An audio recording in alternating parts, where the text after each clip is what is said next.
Thank you very much, our governor and chairman of the FCDC.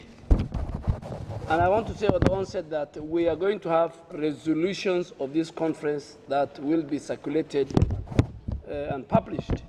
So what we are doing now, we want just to tell the country the emerging issues.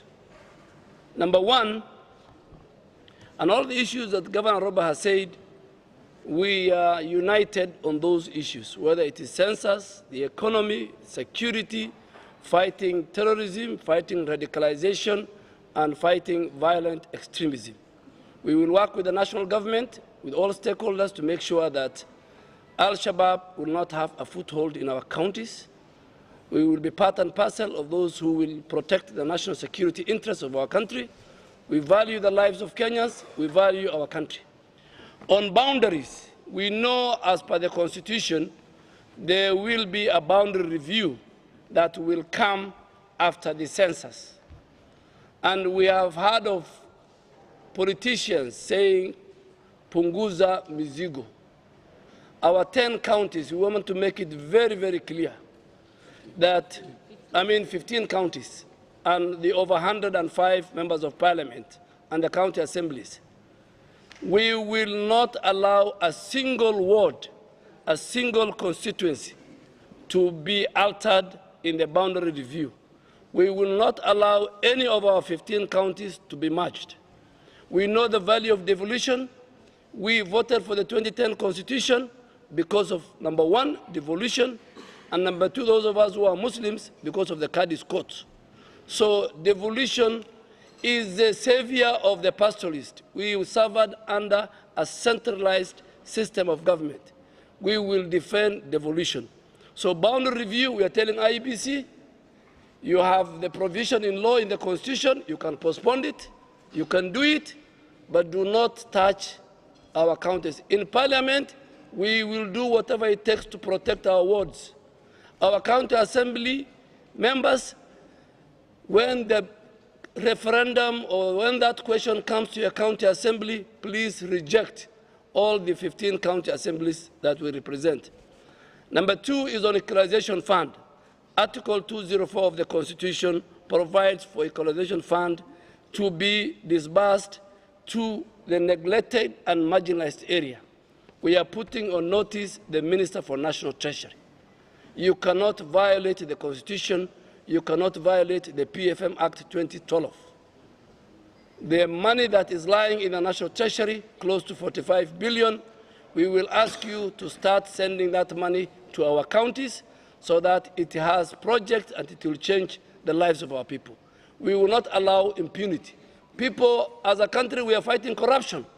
But apart from corruption, then there is impunity. Somebody doesn't want to implement the constitutional provision.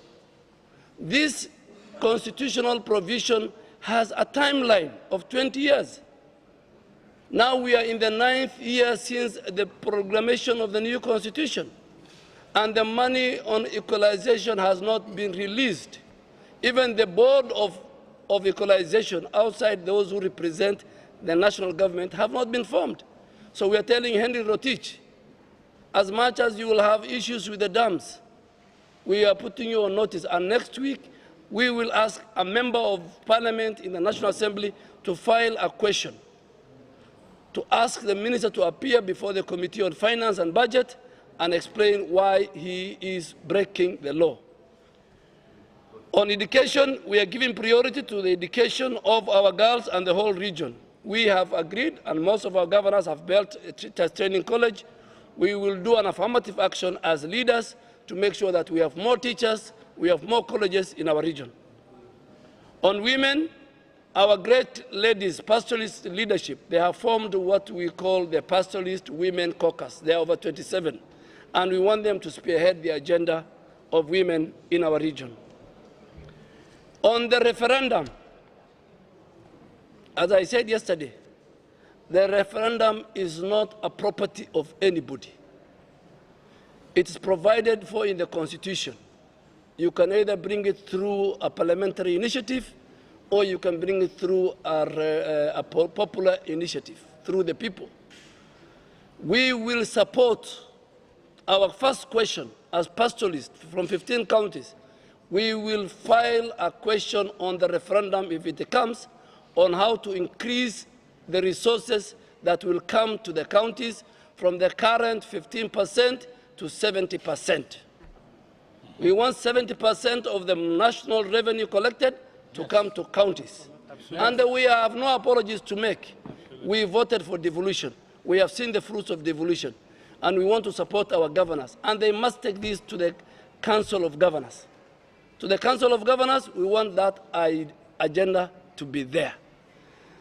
So that from the Council of Governors, from our county assemblies, from the floors of the Senate and the National Assembly, this time around you have divided us into ethnic communities, as Somalis, as Turkanas, as Pokots, as Rendiles, as Boranas, as Gabras, as our people from Tana River, as our people from Lamu, as Masais.